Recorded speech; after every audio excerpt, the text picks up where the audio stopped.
Joining us now on the phone from Boston, which has seen its own share of Occupy protests, is none other than Bill O'Reilly. Okay, Bill, well, the president had an opportunity to address what happened yesterday, that one police officer stabbed in the leg, and did not. Right. First of all, I'm up here doing some work for Fox News because it's a big cable convention in Boston, so I'm sorry I can't be on. Very well coordinated. And on a personal note, on Friday I went to see a play called Jesus Christ Superstar on Broadway. I had 3 kids with me. When I left the theater, I was confronted by an Occupy Wall Street guy who was very obnoxious, came within inches of my face. I told him there were children present. He didn't care.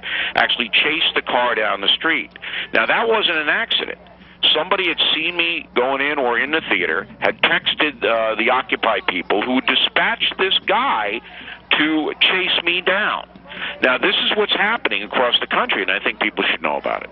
Well, ironic that you're a Jesus Christ Superstar, and they didn't have a sense of tolerance about this. It's the same thing that what happened in Washington to me. He wanted me to punch him.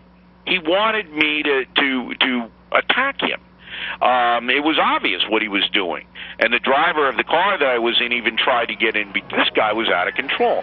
But what I'm trying to say is not just about me. This Occupy Wall Street movement is now very coordinated, and they are terrorists. They are trying to create trouble. That's what terrorists do. They're not on the par of Al-Qaeda, but they are trying to create trouble, manufacture and contrive trouble.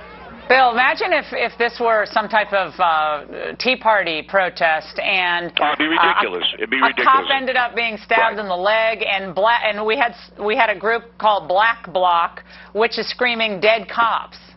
Well, I mean, that was part of this protest. Black Bloc, they dress in black. We're going to find out where the money's coming from. We want people to know it's organized. We want people to know it's dangerous, and we want to know what President Obama thinks about it. And, you know, the president, what I noticed today in his press conference, Laura, is that he no longer answers any questions. What he does is, there was a question today, what about if the Taliban come back in Afghanistan after NATO leaves? What is the plan? He didn't answer the question at all. All he does is reiterate the problem of the situation in 6 or 7 minutes. That's how long he takes. All right? And then he goes on to the next question. He never answers the question. Here's my question, Laura.